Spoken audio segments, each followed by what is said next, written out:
మహబూబాబాద్ జిల్లా వ్యాప్తంగా గ్రామ పంచాయతీ ఎన్నికల్లో విజయం సాధించిన బీఆర్ఎస్ సర్పంచ్లు ఉప సర్పంచ్లను రేపు బీఆర్ఎస్ వర్కింగ్ ప్రెసిడెంట్ కేటీఆర్ సన్మానించనున్నారు. మహబూబాబాద్ జిల్లా కేంద్రంలోని పిఎస్ఆర్ గార్డెన్లో జరిగే ఈ కార్యక్రమానికి బీఆర్ఎస్ శ్రేణులంతా తరలిరావాలని ఎమ్మెల్సీ తక్కెళ్లపల్లి రవీందర్రావు పిలుపునిచ్చారు. జిల్లాలోని పెద్ద గ్రామ పంచాయతీలలో బీఆర్ఎస్ విజయం సాధించిందని, కాంగ్రెస్ పార్టీ చిన్న చిన్న గ్రామ పంచాయతీలలో మాత్రమే గెలిచిందని బీఆర్ఎస్ జిల్లా అధ్యక్షురాలు మాజీ ఎంపీ మాలోత్ కవిత అన్నారు. పార్టీ గుర్తుపై ఎన్నికలు జరగకున్నా మరిన్ని స్థానాలను గెలుచుకున్నామని, ఇది పార్టీకి మంచి ధైర్యాన్నిచ్చిందన్నారు.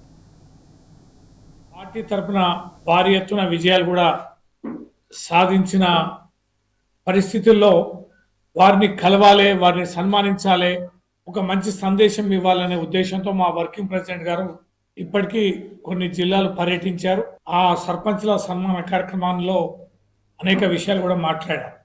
దాంట్లో భాగంగా ఈ నెల 27వ తారీఖు నాడు ఉదయం 10 గంటలకి టిఎస్ఆర్ గార్డెన్లో ఈ సన్మాన కార్యక్రమం అనేది ఉంది. ఆ రోజు జిల్లాలో గెలిచిన సర్పంచులందరూ, అలాగే ఉప సర్పంచులు, వార్డు మెంబర్లు, అలాగే సర్పంచులుగా పోటీ చేసిన వారు ఈ సందర్భంగా ఆ సమావేశానికి ఆహ్వానం పలుకుతున్నాం.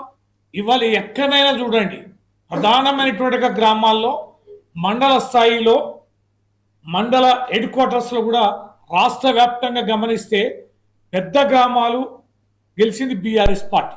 చాలా చిన్న గ్రామాలలో తక్కువ స్థాయి మెజార్టీతో గెలిచింది కాంగ్రెస్ పార్టీ. ఇవాళ కాంగ్రెస్ ప్రభుత్వం వచ్చి 2 సంవత్సరాలు అయిన వెంటనే ఇవాళ జిల్లాలో దాదాపుగా మేము 143 మంది సర్పంచులు, కొన్ని చోట్ల సర్పంచ్ అభ్యర్థులు 130 మంది పైచిలు కూడా అందరూ గెలిచి ఇవాళ మా బీఆర్ఎస్ పార్టీ సింబల్ కార్ గుర్తు లేకున్నా వారికి వచ్చిన వ్యక్తిగత సింబల్ మీద పోటీ చేసి గెలిచిందంటే ఇవాళ గ్రామాల్లో క్షేత్రస్థాయిలో